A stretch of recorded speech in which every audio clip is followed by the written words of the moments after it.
The Wall Street Journal editorial board wrote this weekend that it's time for President Biden to pardon Alkonis, writing in part, quote, "His family notes he was held in jail after his arrest for nearly a month, though Japan is supposed to hand over U.S. military members to American authorities absent a compelling reason such as a flight risk. These deficiencies may have made it impossible for him to receive a fair shake from the Japanese legal system," as more than 30 members of Congress wrote in a letter last year. Mr. Biden could pardon Lieutenant Alkonis or commute his sentence, but the administration appears worried this would upset Tokyo. Florida Congressman Michael Waltz joins us now. He's been working to try to free Lieutenant Alkonis. I know you've been on top of this case, Congressman, for a long time. Put this in context, and you served as a Green Beret. You served in our military. You know how this process is supposed to work. But it's not as if this guy went out and shot somebody or committed some crime. A horrific consequence of the death of two people from a driving accident. But this case seems extreme.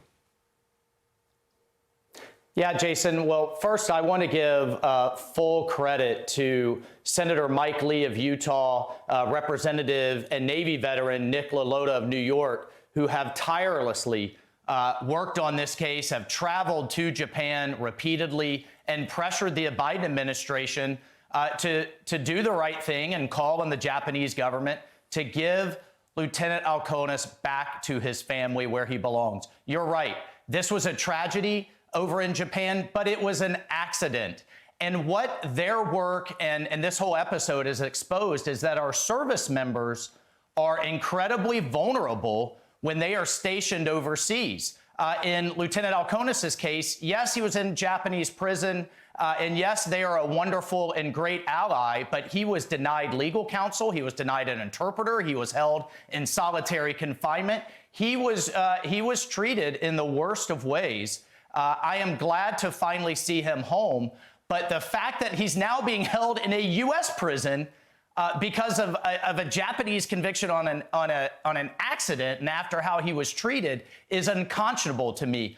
I'm calling on President Biden. I am calling on the Department of Justice. Release him today. They have the authority to do so. Let this brave hero go home to his family. And exercise the authority that you have. This shouldn't come down to pressure from Congress. This is just doing the right thing as leaders, as Americans, and taking care of our troops, taking care of our veterans. Let this man go home. Yeah, he served a sentence nearly 3 years, and while he's back in the United States, he's not truly home. I mean, he hasn't been able to see his kids, for goodness sake, since what happened. And it's just unconscionable to me that would not be allowed to happen at this point. And I just struggling to understand the rationale of why he would continue to be incarcerated, not be pardoned. And that we would, it seems as if the administration is much more concerned about Japan's feelings on this than they are about taking care of a U.S. service member. Well, Jason, very quickly, what we don't know and what we're asking the administration was some kind of deal cut with the Japanese government that he would be detained here at home. We don't know. And we and his family deserve transparency, but there's bigger impacts here.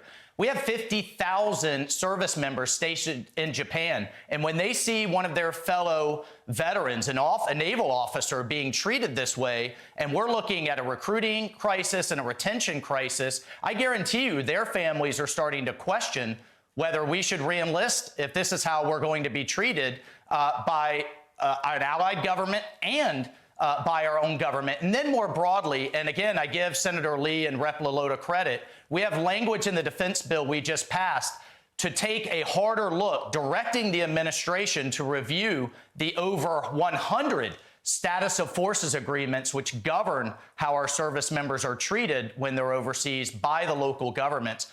They need to review those agreements. We need to make sure that our service members are taken care of. And our language in the defense bill there is directing the administration to do that over the next year.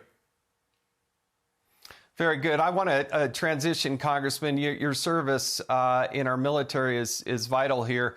You know, the Americans' assets and personnel have been attacked more than 100 times. and we seem to respond to that or defend ourselves to a degree. But we got service members. One was injured and was in critical condition. Are we just going to continue to take incoming fire, or are we actually going to do something about it? Yeah, Jason, this is just maddening. I can tell you on good authority that our ship captains right now being fired upon by the Houthis with Iranian-made and trained anti-ship missiles, they don't have the authority to shoot back at the shooters themselves. They only have the authority to shoot down the missiles. It's like telling a cop who's being shot at, you can dodge the bullets, you can swat down the bullets, but you can't shoot the shooter. And that's what we have to be able to do, not only take out the Houthis that are launching these things at our ships and at international shipping. This is an attack on the whole world because 20% of global trade passes through that sea.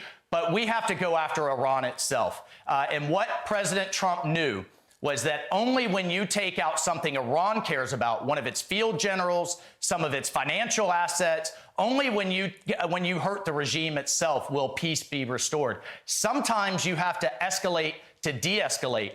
But this administration is so afraid of escalation. Eventually, Jason, one of these missiles are going to get through. It's going to sink one of our ships. It's going to do more than just critically wound. It's going to have a catastrophic effect on one of our bases. And meanwhile, Iran looks like the tough guy around the Middle East. And the United States, once again, under Joe Biden, looks feckless and weak. So the ramifications of this are broad and wide. And finally, all of those ships that were surging into the Middle East, they should be in the Pacific countering China. That aircraft carrier, the USS Ford, should have been home by Christmas. So again, it's family, those family members of those sailors are saying, you know what, maybe the military isn't for us. Maybe we don't re-enlist. You are supposed to be home. You're not allowed to fully defend yourself. You're not allowed to take out the shooters. You'll be treated badly by our allies and by our own government if you have some type of car accident. And you wonder why we're in the worst recruiting retention crisis since Vietnam. It's because of bad policy and bad leadership by this White House. Congressman Michael Waltz, thank you for your service in our military, and thanks for joining us on Sunday Morning Futures. We do appreciate it. Happy New Year. I'm Steve Doocy. I'm Brian Kilmeade. And I'm Ainsley Earhart. And click here to subscribe to the Fox News YouTube page to catch our hottest interviews and most compelling analysis.